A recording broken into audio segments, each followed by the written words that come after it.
Cześć, to Artur z Błonia. W tym filmie test roweru Feldbron 60 na leśnych ścieżkach Puszczy Kampinoskiej. Tak jak mówiłem w ostatnim filmie, w okresie jesienno-zimowym chciałbym troszkę pojeździć w cięższym terenie. Dziś pierwszy raz na tym rowerze wybiorę się do Puszczy Kampinoskiej. W tym celu dokonałem zmiany opon. Mój wybór padł na Maxxis Rambler w rozmiarze 45. Tak wygląda bieżnik tej opony. Przed wyjazdem troszkę zmniejszę ciśnienie w oponach. Dobrze.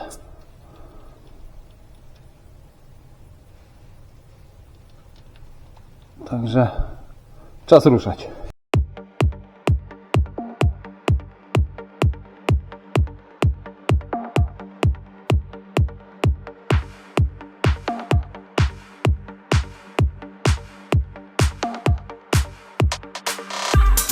Dojechałem na skraj Puszczy Kampinoskiej, jestem w Lesznie.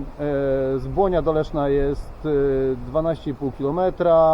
W linii prostej jest bliżej, ale zapomniano wybudować niecałych 2 km ścieżki, no i trzeba troszkę nadrabiać. Trasa, wzdłuż której jest ścieżka, jest dosyć niebezpieczna i lepiej jechać troszkę bezpieczniejszą drogą. To, co mogę powiedzieć już o tych oponach, jadąc po asfalcie, rzeczywiście opór jest większy niż Vittoria Terrano, natomiast jechałem troszkę z wiatrem, prędkości nawet mnie zadziwiły, podchodziło nawet powyżej 35 km, coś tu lata. Jadę w tym momencie na Zamczysko. Jestem ciekawy, jak tam dojadę i czy w ogóle dojadę.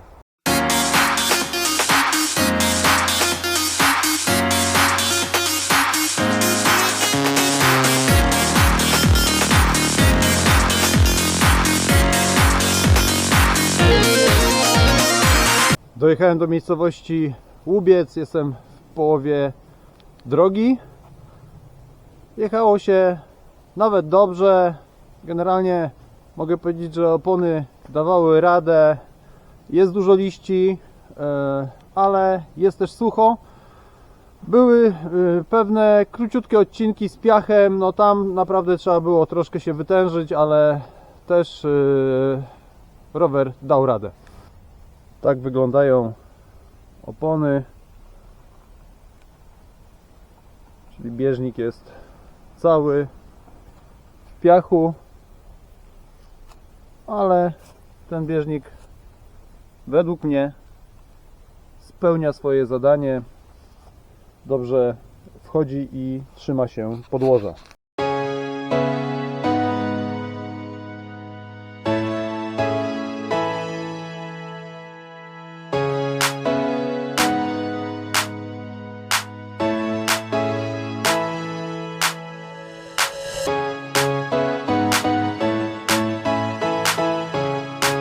Udało mi się dojechać do Zamczyska, to jest historyczne miejsce w Puszczy Kampinoskiej. Za chwilę je pokażę i powiem parę słów o tym miejscu. Natomiast jak się jechało? Łączny dystans to jest z Błonia wyszło mi 20 km.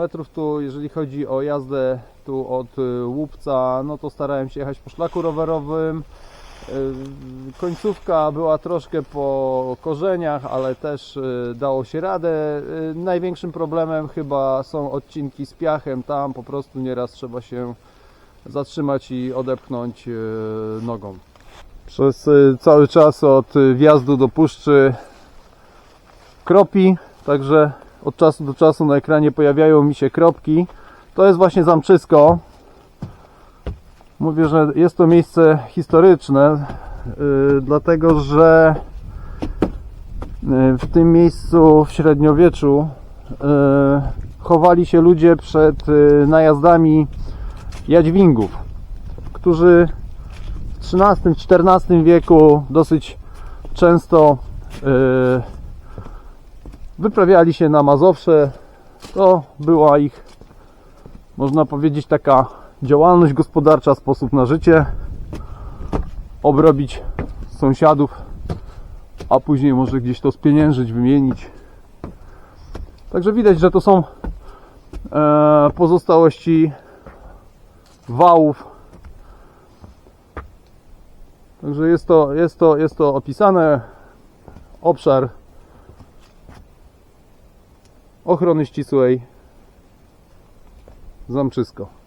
Polecam to miejsce, bardzo fajne dla biegaczy, dla rowerzystów, dla osób, które lubią spacerować po puszczy. Ja dosyć często biegając docierałem do tego miejsca. A teraz łyk napoju z bidonu i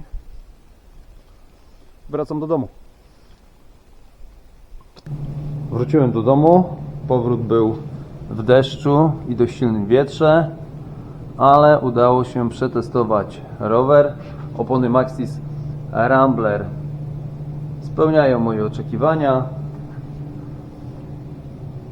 Dają sobie radę w takim terenie jak las, na korzeniach. Mam tu dętki w nich, jeżeli coś się będzie działo, będę łapał jakieś gumy, to pewnie pójdę w tubeless. Dla mnie jazda rowerem w takim terenie jak las to nowe doświadczenie. Dotychczas przez cały sezon jeździłem po asfalcie, po ścieżkach rowerowych, natomiast prędkość po lesie, w moim przypadku to jest połowa prędkości z asfaltu. Zauważyłem też, że niektórych przełożeń użyłem po raz pierwszy, także pewnie będę wracał w tym sezonie jesienno-zimowym do takich treningów. W tym filmie to wszystko. Dzięki.